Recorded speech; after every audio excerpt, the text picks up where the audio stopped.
the idea with the immobilizing movements in WT, it's to be for like a police or security person to be safe. Let's say a police officer mostly is armed. So let's say if I'm the suspect and he wants to handcuff me with his jiu-jitsu, I just then take his gun and blow his head off.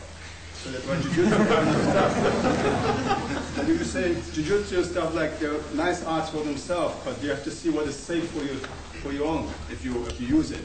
So mostly if you whatever headlock or whatever he wants to do to lock your arms, you always have one arm free.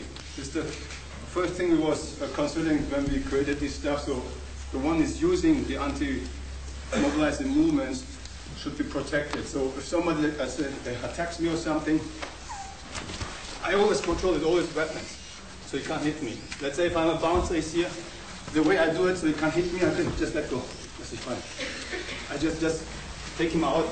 If he goes down, the way we have in the irasana, so in top position, the pressure between our legs, I use it here. So I can control him with my legs. One hand, so I can take my gun if it's too strong. So take my okay, just can take my hand. So even like this, you see? So it's not easy for him to move. You don't see this? Well, there's no such a way to control somebody without having the right pressure points. What we do is like this, I bend his neck so he has difficulties to breathe, and his ribs through the pressure, and what you learn in Swim Tower. Okay, so we have different I think this can happen if he, well, let's say, he attacks him like a hook or something, but just same way, just here, without punching. Can you attack? So I have my hands always free, see? Whatever he does, he can kick me.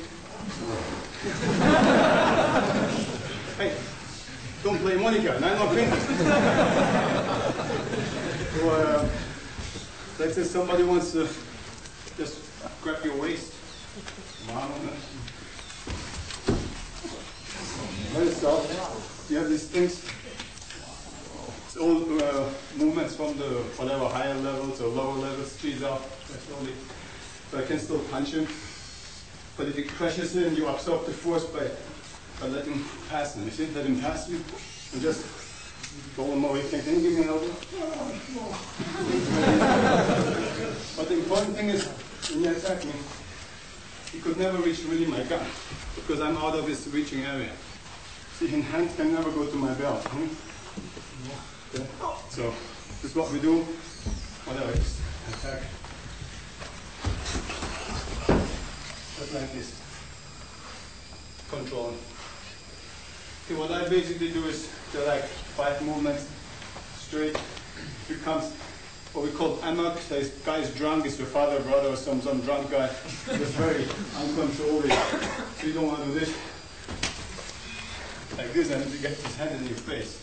That's why we also what's important, teach how to close the gap in a very fast time. We attack. Okay, try and wrestle.